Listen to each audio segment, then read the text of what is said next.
You know how I said to everyone, how come every time I shut my glove compartment box, if my doors are already locked, they try to lock themselves again? Or if I unlock my door, the other doors don't unlock, but if I slam my glove compartment box shut, the doors unlock. Now everyone was telling me to look at the driver's side switch. So I'm like, okay, I don't think it's that. So I decided to replace my door lock timer. Now I've had this timer, I bought one on eBay that was also from a 95 Legacy.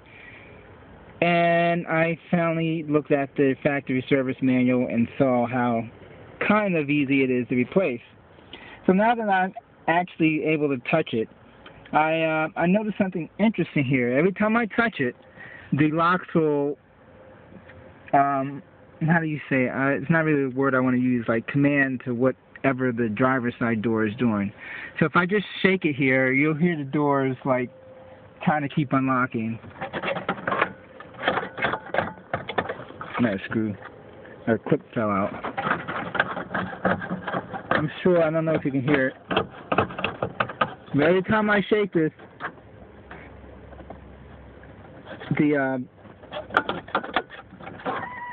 door lock timer,